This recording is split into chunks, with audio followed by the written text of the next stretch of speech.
नाज़रीन, ॾुरान इलाइक़नि खां कराची जे जलसे में पहुतल ज़ियालनि महांगाई ख़िलाफ़ दाहूं कयूं ऐं गो न्याज़ी गो जा नारा हयां।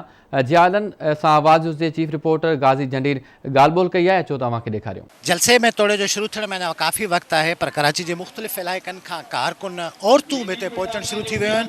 हिते जेको औरतुनि जो हिकिड़ो क़ाफ़िलो पहुतो आहे, उन सां असां ॻाल्हि ॿोल करियूं था। हाणे किथां आया आहियो? असां जलसे में आया आहियूं, जुड़े चांडे ॻोठ नओं मिठल सां मेंबर सां बिलावल साहब ऐं भुटे तां मुंहिंजा बचड़ा आहिनि, मुंहिंजी सिर कुर्बान ते जीए भुटो। 80 ते किलो आहे अटो, 100 ते किलो आहे बटालू, 110 रुपए आहिनि बसर किलो, ऐं ॿी समय आयो पायो टमाटा।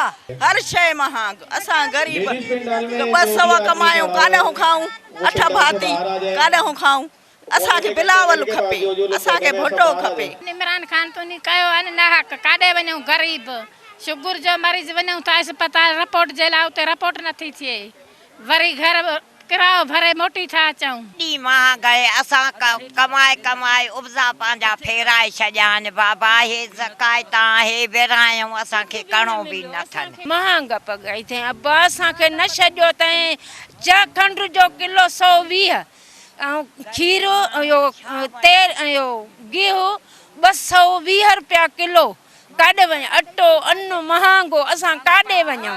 अॼु जे हिन जलसे जो अहम मक़सदु हे नंढड़ा ॿार, हे कुराड़ा, हे नौजवान छोकिरियूं, इहे सभु जेके बि इन जिदोजहद सां आया आहिनि, इन जे लाइ आया आहिनि त जीअं ई इमरान खान जी हुकूमत आई आहे, महांगाई, बदहाली, नौकरियुनि जो जवाबु, मतिलबु कंहिं बि क़िस्म जी को बि इन्वॉल्वमेंट नाहे। हिते आयल माण्हुनि जो इहो ई मक़सदु आहे त इमरान खान पंहिंजी हुकूमत खे पाण अलविदा चवनि, ऐं हर हिकु माण्हूअ जो कुराड़े खां वठी नंढड़े खां वठी नौजवान जो इहो ई नारो आहे, गो न्याज़ी गो।